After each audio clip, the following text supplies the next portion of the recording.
Welcome today on Planetary Health First, Mars Next. I'm Michael Mann. I'm the host. We got some amazing guests, Dr. Wayne Pan and Miriam Paramore.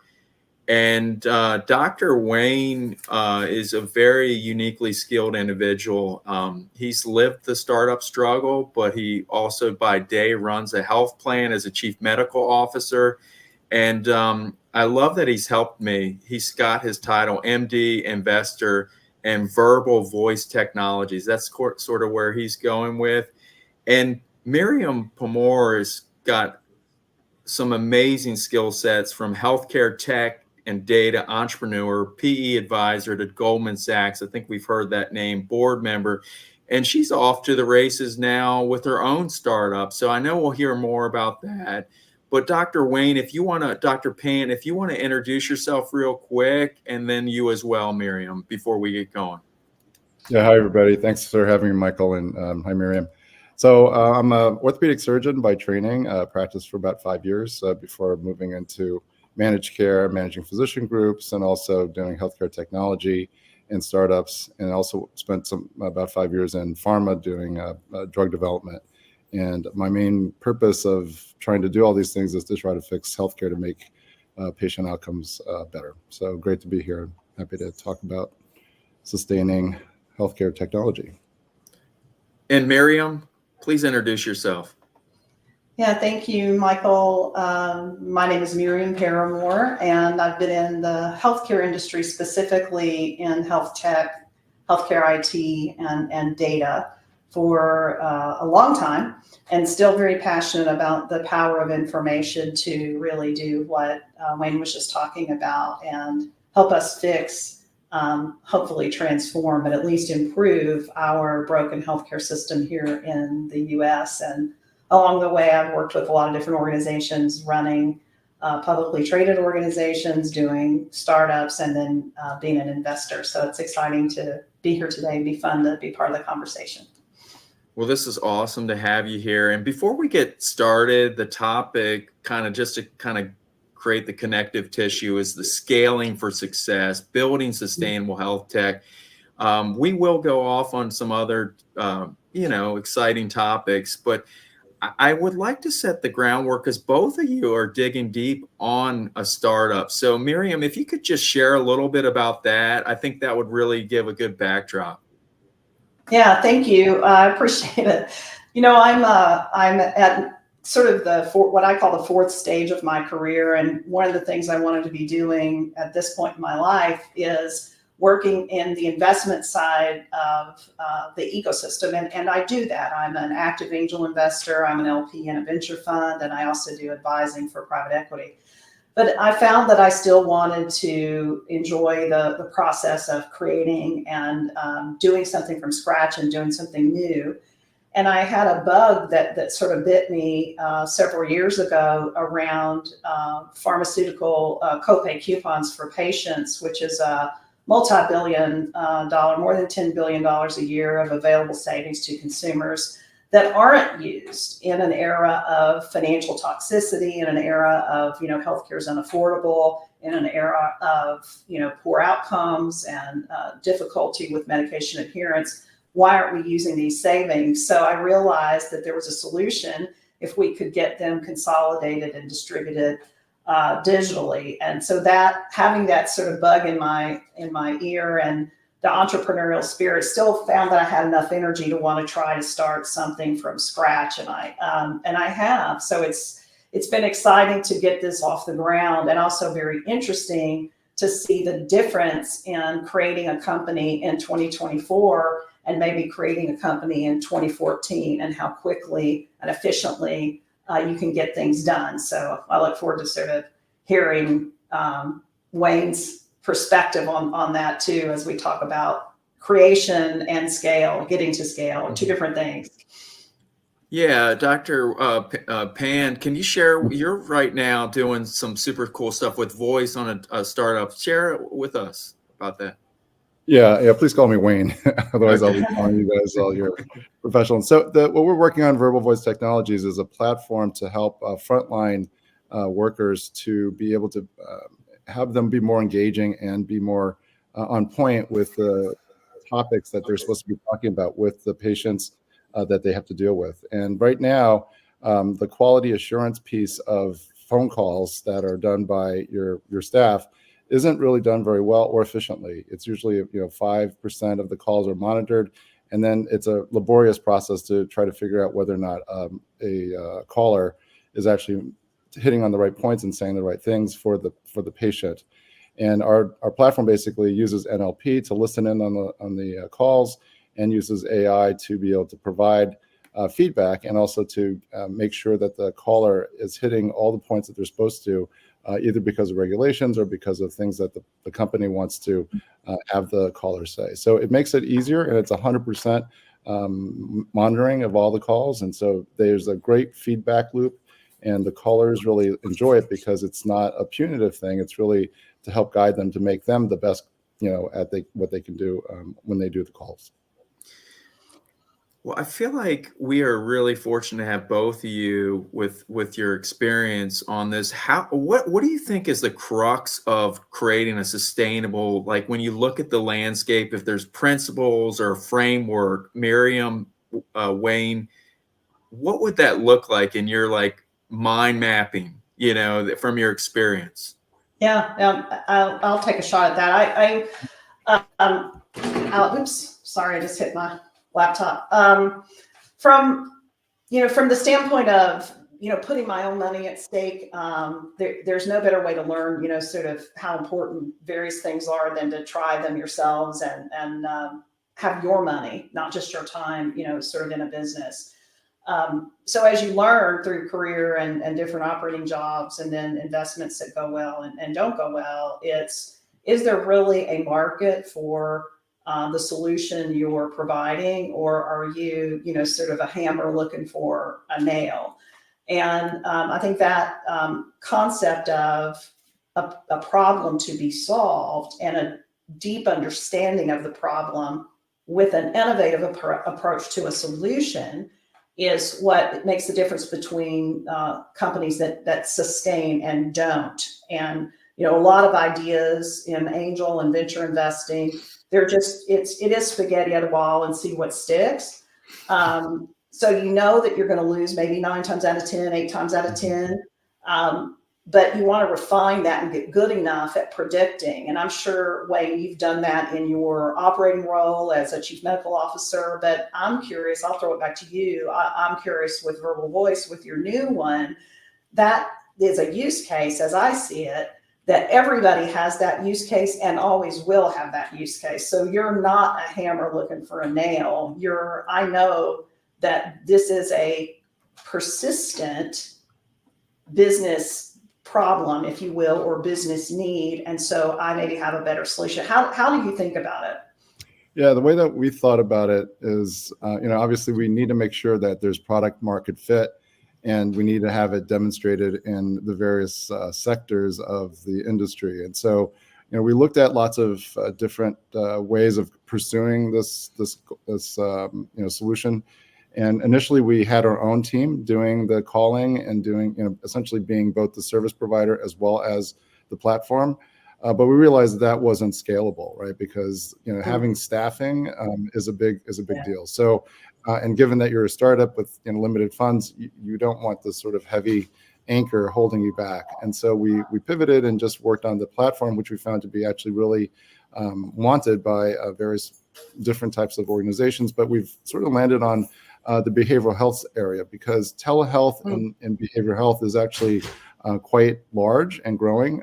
Access to behavioral health services, as you know, can be difficult, and telehealth makes it a lot easier and more convenient. So, and what we do is actually improve the phone calls so that the patients are more engaged, they come back more often or stick with them longer. So there's a huge value proposition for what we do. And I think that's the second piece, is that, you may have product market fit, but you need to be able to articulate your value proposition and to your particular market, and then focus on that. The other thing is that we use AI, right? I think part of this is that we want to initially, obviously in the beginning, you're doing a lot of hand-holding and getting the clients on board. But now we've developed sort of tools that sort of do it automated so that they don't have to wait for us to get in the way and take time and, get them lined up, for people to do it manually. So that's another piece that companies today are able to leverage, is using modern tools to basically get customization and get people up and running much faster. So that's going to help us with scaling. Yeah, I think that's a great example of taking an idea about, hey, we need to have higher quality voice interactions with our constituents, let's call them a patient. And so that's a very broad category that, everybody, I don't know how many times a day I hear that this call may be monitored for da da da da. And, I never know whatever happens to the monitoring, but it's out there all the time. So, you took that concept and said, okay, maybe I'll be a service provider with some better tech. And then you said, oh, maybe I'll be tech. This is very common, Michael. This is what happens with new companies, is that, you never really end up doing the thing you thought you were going to end up doing. It's some variant of where you thought. And so I would say that's how a successful business does sustain, is it says, am I a hammer looking for a nail? What am I doing? Do I have a real opportunity area?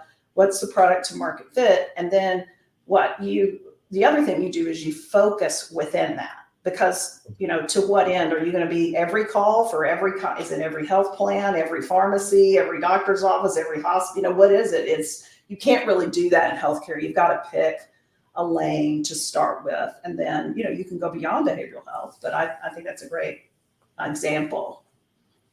So Wayne, kind of to recapture what you just said, you started out with a general voice, and can you dig a little deeper how you landed on behavioral health versus all the others? Yeah, so originally we were looking for a revenue model for the client, actually, and we were working in chronic care management and remote patient monitoring, because we felt that was another area where it was underutilized. Medicare actually has reimbursement codes for physicians to take advantage of doing these services. So we thought, okay, well, if we do the services for the provider, they get an extra source of income, and we were able to do it efficiently so that, we get a split of that. And then obviously it's got to be done in a proper way. Otherwise it's considered, it's a regulatorily, it has to be regulated. But the idea is that we thought that would actually gain a lot of traction, given that there wasn't a lot of uptake with this program. But we found that it was actually very difficult to get physicians to agree to get more money, believe it or not.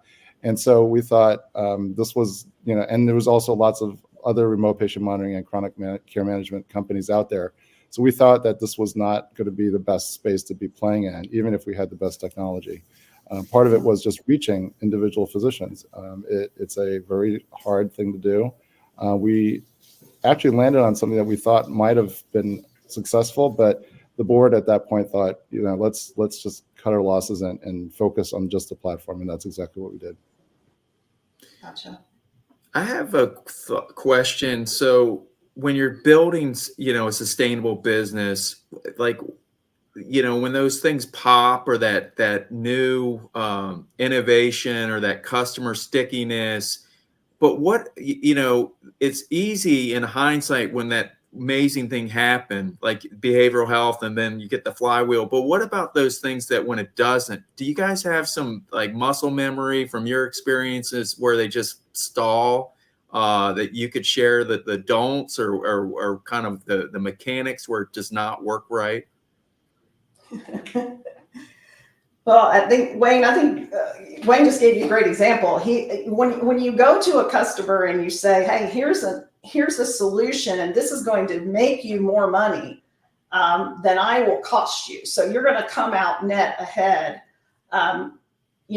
The sort of average person walking around there would be like, well, where do I sign? What's the it's the easiest yes I've ever said. But in healthcare, and I have found this to be true in multiple, I'm not going to give you a specific, but in multiple companies across multiple product lines, the inertia of healthcare is so extreme, and there's so much complexity. So you have a very big, complicated industry that is really sort of stuck in the, I don't know, fog of inertia, or whatever the right metaphor is, that picking the head up out of the sand to look at a new revenue opportunity, to then say, well, what would I have to change? Or is that another hour a day, I'd have to figure out something, how to do.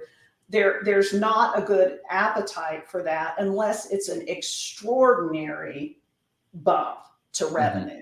In that case, I think you can get to a yes, but, I've seen that we still are in a decision-making process that's mostly around fee-for-service.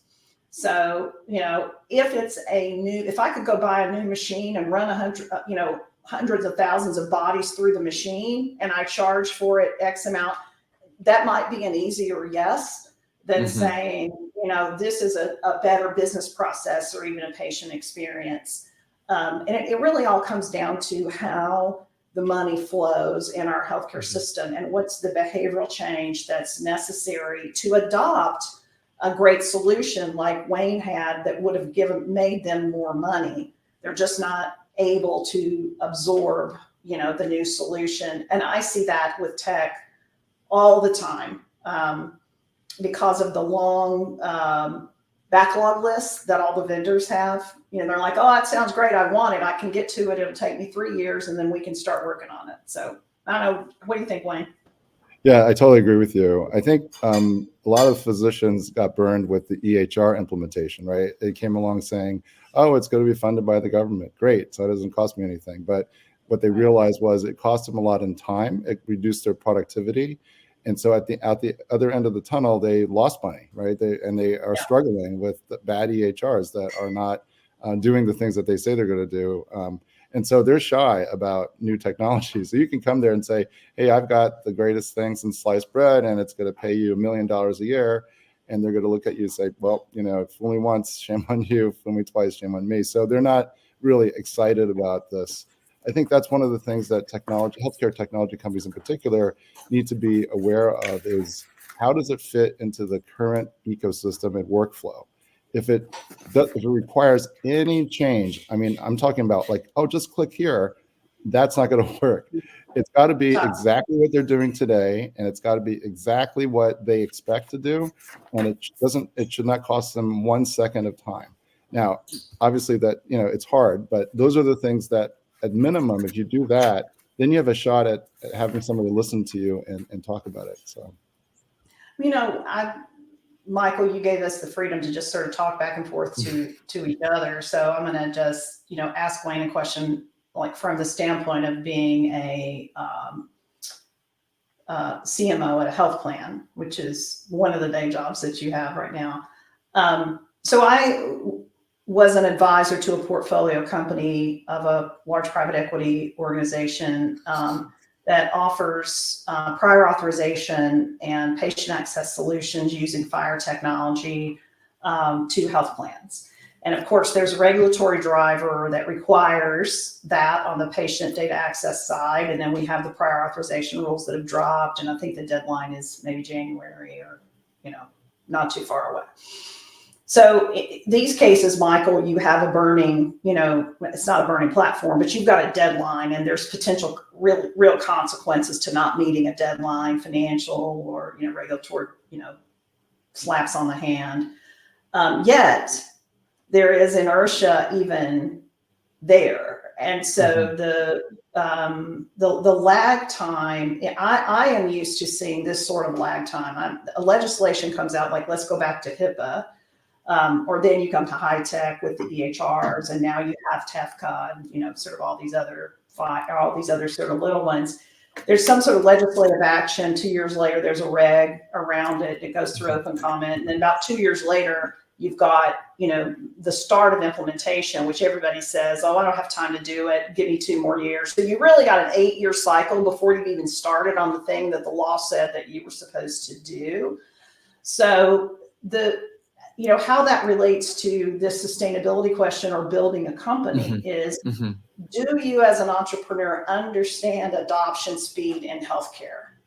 And do you as an investor understand the lag between start and end or even start the company versus get $1 of revenue? We've got, several portfolio companies that have missed multiple years.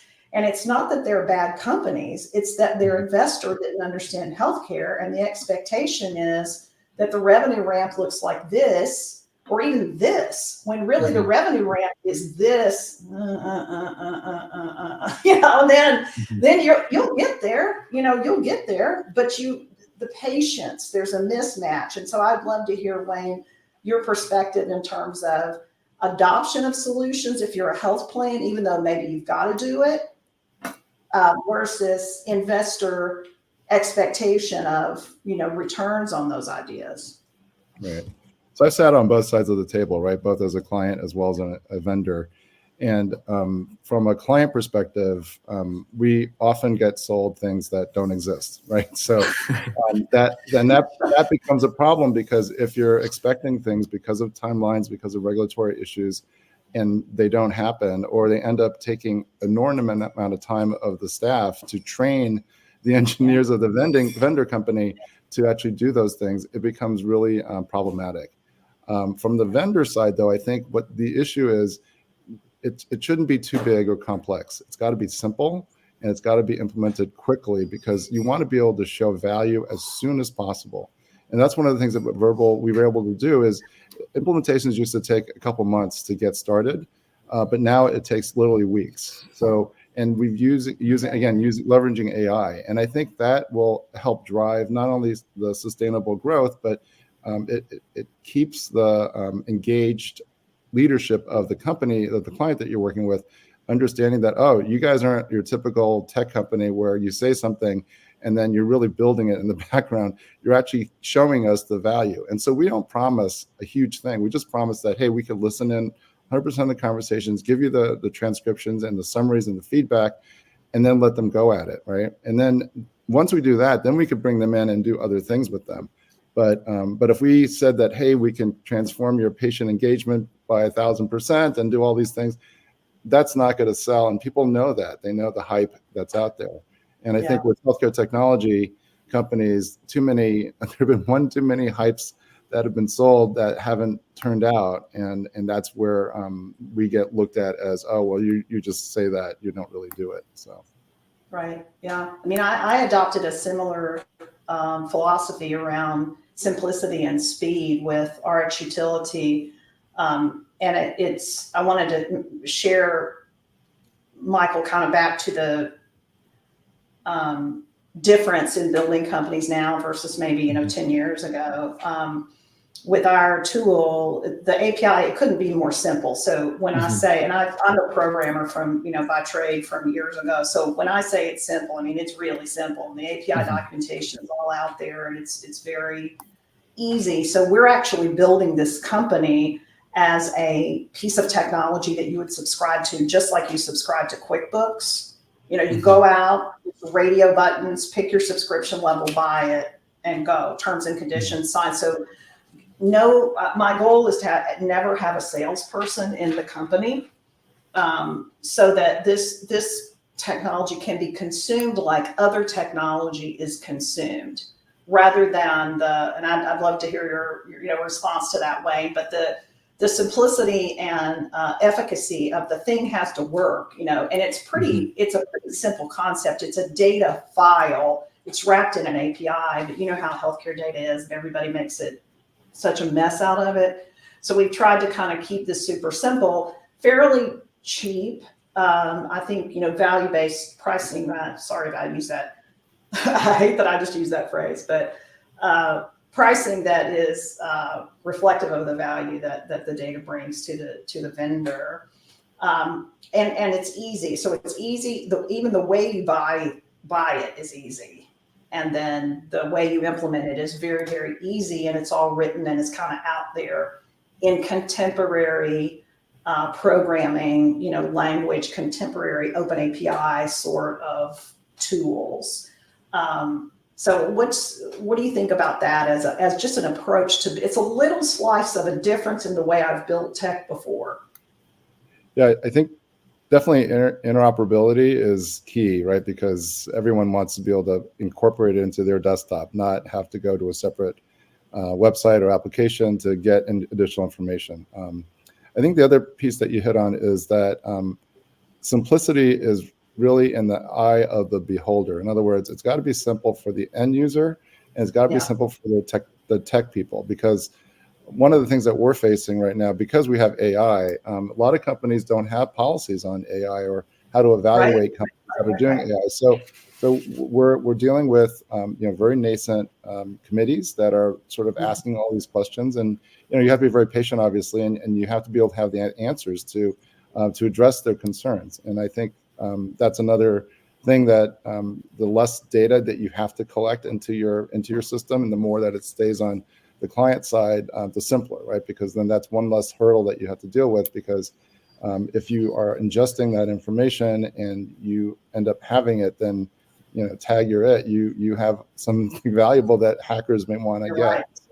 So security is really, really critical, especially in healthcare, and given all the different issues with data breaches and stuff, the less data that you have internally, the better, right? Because it's faster, and people won't question every single thing that you have. Obviously, if you're compliant with high trust and other standards, that helps too. But every company is going to go through their own checklist of what they need to do to protect themselves. So yeah, and it can really slow the procurement process, and I, especially in your use case of behavioral health, is sort of a little bit of a nightmare. On top of normal stuff. And one of the things I chose to do with this company is we're not even a BAA. We don't touch anything. We don't touch the provider information. We don't touch the patient information.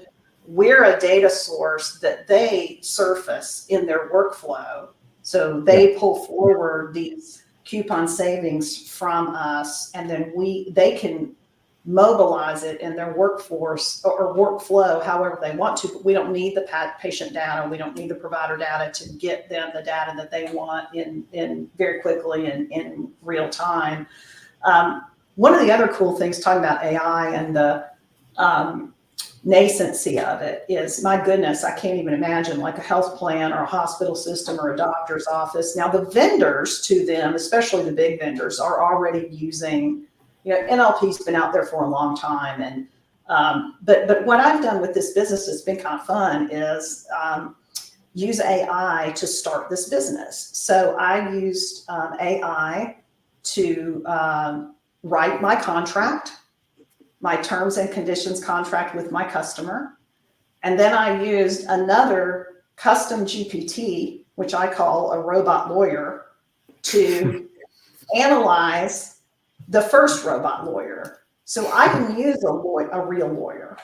I used GPTs that were written by real lawyers to create a document that's a legal document, and then interrogate that document to make it better. And I've now passed those documents through several of our early adopters, some of which are enormous organizations. And it got through their lawyers. So I'm like, it's good enough for them, good enough for me. And I didn't have to hire a lawyer to do it. So like, imagine a world that, as I was talking to one of my venture buddies the other day, if you're an investor, Michael, and you're coming into this world now, and an entrepreneur tells you that they need to raise capital in order to get contracts developed, buy their CRM, put together their website, I would tell you that's a bunch of bullshit. And there's the door, because you can do so much for almost no money now. It's astounding if you're willing to lean in to AI and learn this. So you have the basics of setting up, your financial structures for the business. You can do any sort of contract development. You may be a little more conservative than me because you may have a complicated thing. So yeah, you have some real lawyers.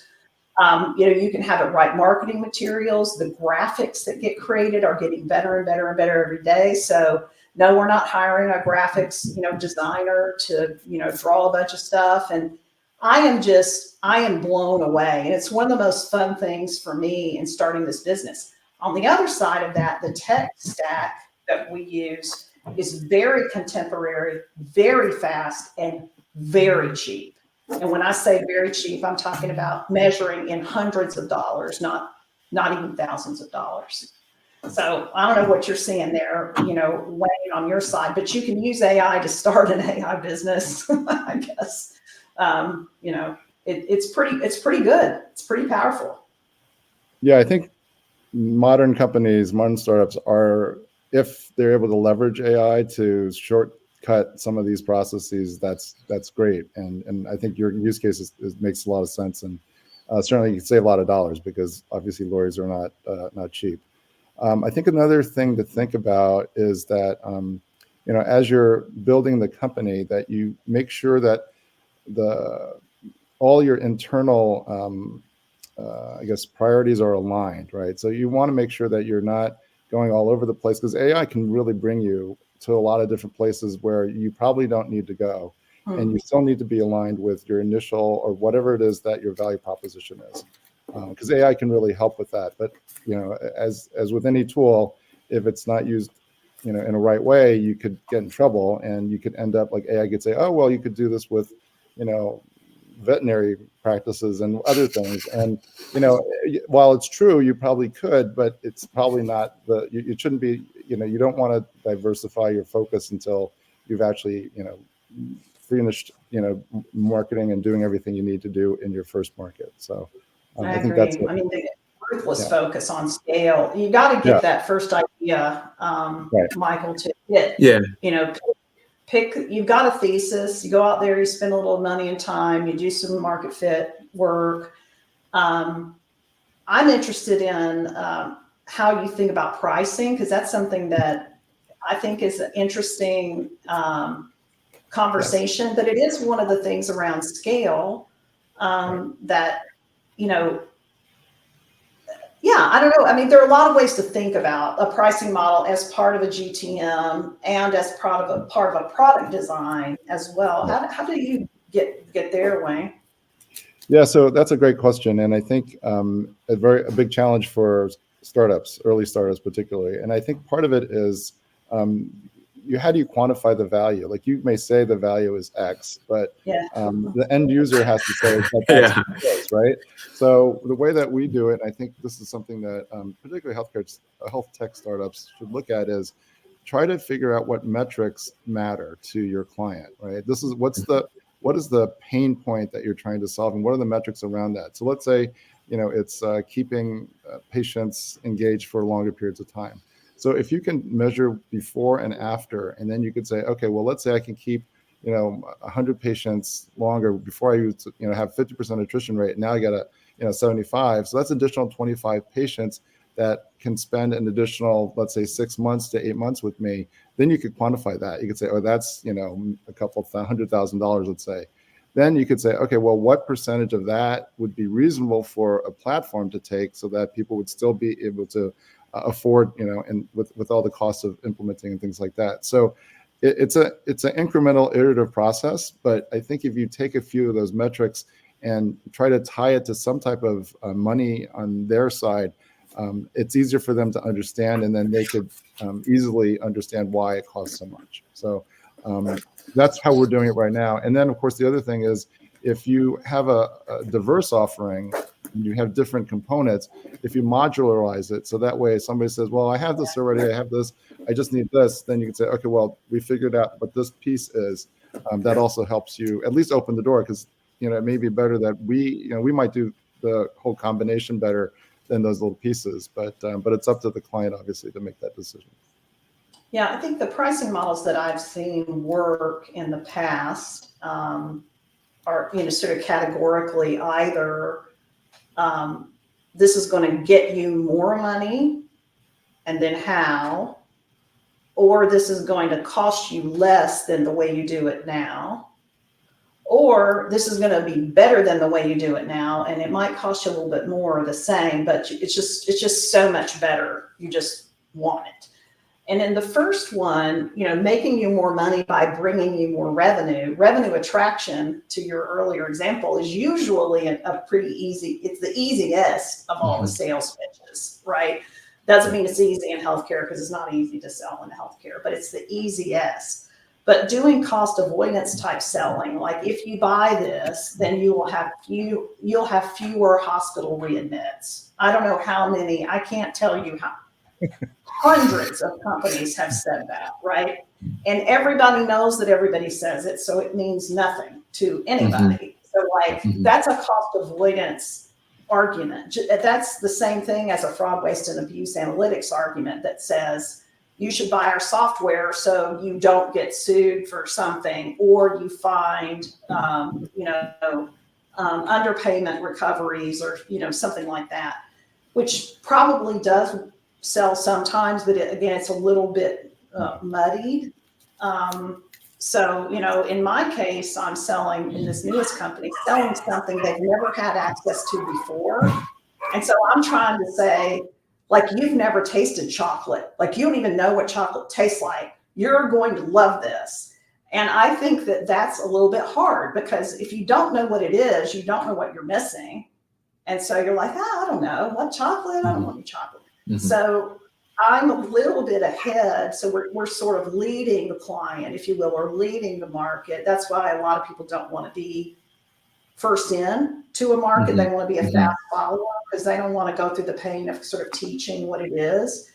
But I think in your case, you're sort of, I don't know if I had to summarize it, Wayne, this would be an expense that they're paying for anyway, that they probably have to pay for regulatory purposes.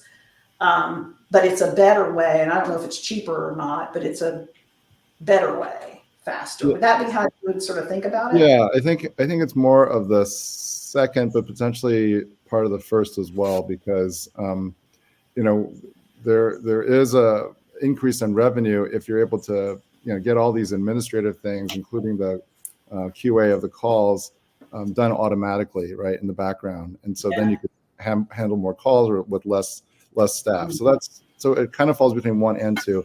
The third category that you mentioned is actually really interesting, because that's where a lot of the innovation stuff happens, right? I mean, if you've discovered chocolate and nobody's ever tasted it, then how do you get it out into the healthcare market? And I think that's a big challenge, because, as you mentioned, healthcare is extremely non or hostile to innovation, just because they don't want to make a mistake, right? They don't want to be the first out there and then find out that, oh my God, this is actually worse than it was before. And they have a good example just recently, which is the EHRs, right? Everybody said the EHRs is going to make their lives so much better, but now they realize that it's taking more time and the efficiency is much worse. So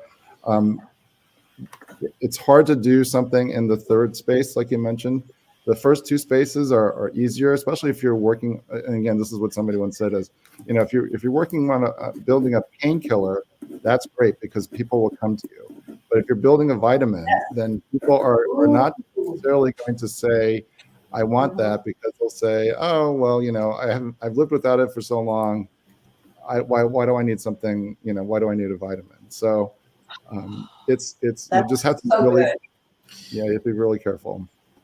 As we're coming a little bit towards the end, I would love to, we've talked a lot about so many different things to really help founders, ventures to know what to look for, not to look for, giving a better understanding of healthcare. But how about culture, branding, really creating that sustainability? What do you guys think about with building that team, building that culture, attracting that growth that's necessary, lessons to be learned? Wayne, do you want to go first? I think you're a little further down the road with your company than I am, then I'll respond. Yeah, I think. Okay, thanks. So culture is really important. It is basically, I'd say, the key thing to make sure that you have a good handle on and understand what culture you want to have within your company, and also how you portray it through your branding and everything. And for us, having come from lots of different experiences in other companies before, we wanted to have a place where people really wanted to work here and had the mission in mind and really understood why we're trying to do what we're doing. And through that, because you have a culture like that, then when things aren't working so well, or when you make mistakes and have to pivot, people are still with you, right? They're not there saying, oh, why do I join this? This is horrible. I hate working here, and that kind of stuff. You want to make it, at least from my perspective, you want to make it a place that people really are comfortable, and this is the culture that they want to be part of. And I recently heard on a podcast about humility, right? So humility of the leadership is really critical, right? Not if you portray yourself as somebody that knows everything and is going to be the leader, the one person that you have to follow, that doesn't necessarily create the followers that you think it does. Whereas if you have humility and you understand that you can make mistakes, everyone can make mistakes, and people are more open, you'll hear a lot of things that you might not have heard if you were more sort of assertive and saying that you know everything, because the frontline people may not want to talk to you if they don't feel like you have the ability to empathize and be have humility in doing your job. So yeah, I think I agree with all that stuff. Michael, I'll kind of shine the light back on you. Really the reason I wanted to do this podcast when you reached out was because of your branding, and you're talking about peace, love, and kindness, and really thinking about. Also, I think it's funny, so I respond really well to humor. I think the name of your podcast is funny. You're in my sector because you're in health, but you have a vibe and a brand that comes across as you're a caring person, and you're putting this out there because you have a big heart, and so that really attracted me. And what, we're just getting started. So there's just a few of us. So I think it's incredibly important to be authentic. And you said mission and why. And, we're doing this. This is a mission-driven effort, saving patients money. I know patients personally. We all know patients who do not get the medicine that they need because they cannot afford it. And we know that they get it once and they don't refill it. And we know all of these hurdles that we put in place, and we know that financial toxicity, this really kills people, these high drug prices. And I'm very passionate about mobilizing these billions of dollars and getting every single one of those dollars in the hands of every single human being that needs them and can use them through technology. We can do this. This isn't hard. We just need to put the information out there and agree to take it and share it. So I think when you have a mission and people attached to your mission, and then you just say, this is why I want to do this. I would love for you to do it with me. Does this resonate with you? If you can attach the why of the company to the why of the person and what they like to get up and do every morning, then you have alignment from the beginning. And then you just treat them well, treat each other well with love and kindness and respect.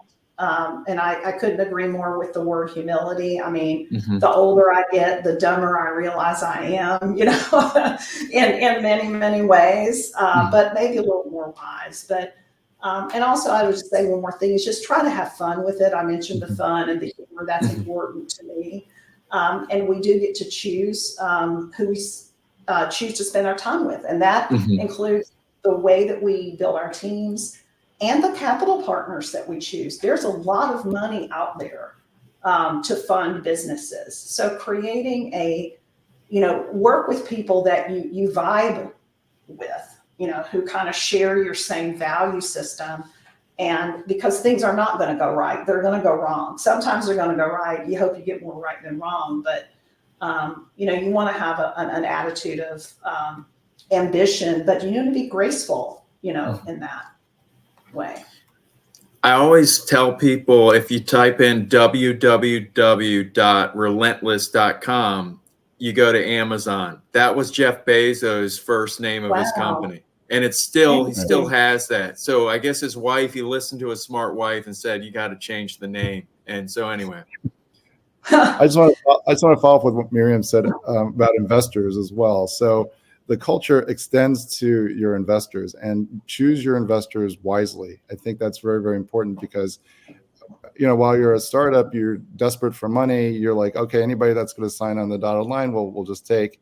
But beware, because if the investor doesn't have the mission, the culture, and or the metrics, right? A lot of venture funds may not have the same model for success as your business. And if it doesn't match up, then you're going to be in for trouble later on, because they're expecting, like you said, a hockey stick, and you're saying, no, it's got to go this way because that's how these things work. That's really critical to get right from the beginning, because otherwise the board meetings will be very, very painful. Yes. Yeah. Ugh. Yeah. Yeah.